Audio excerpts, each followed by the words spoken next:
I had a really enjoyable conversation with an older gentleman from our congregation this morning.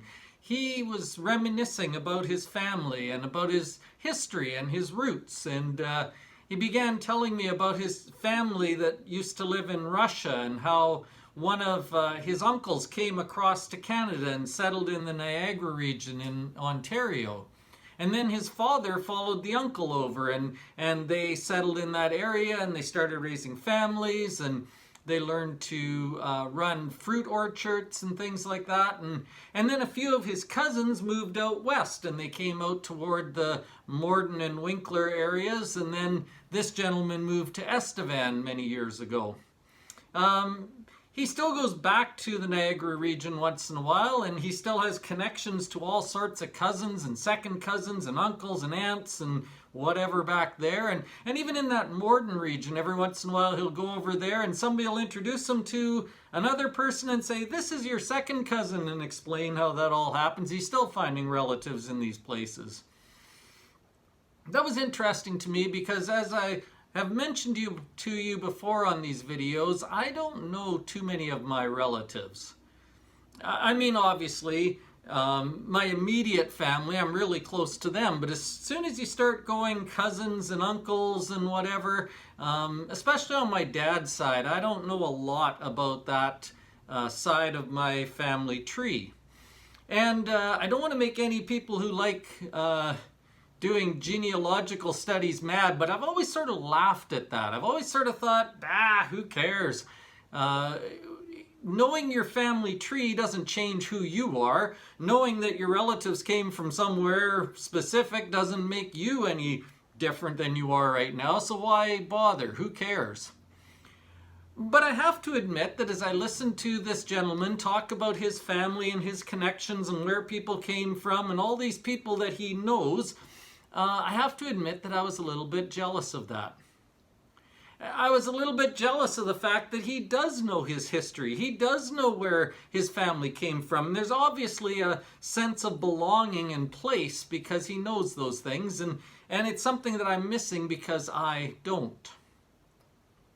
I think that's something that is eroding in our world, that sense of belonging and that sense of place.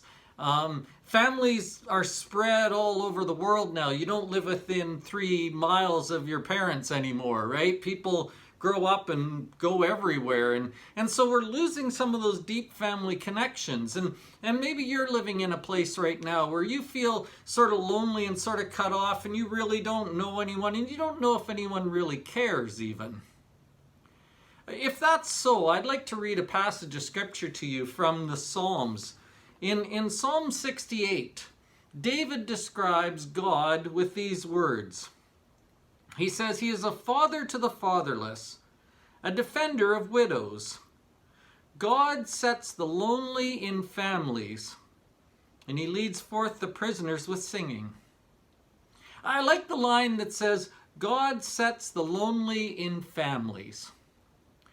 That probably means that he sets them in physical families. You were given a father and a mother and a brother and a sister and whatever, and you know. But the fact that he says he sets the lonely in families seems to indicate that he's talking about something more than that. I think the point is that we get to make our own families, that we get to make our own relatives, that we get to find people that we can care about and who care about us. I know that's certainly true here for Sarah and myself. This congregation has become our family in Estevan. We have been cared for as if we were sons and daughters of some of these people, you know, and they've become like grandparents or parents or uncles or aunts, and very much our church and our congregation is a family, and I think that's how it ought to be. It really ought to be that way.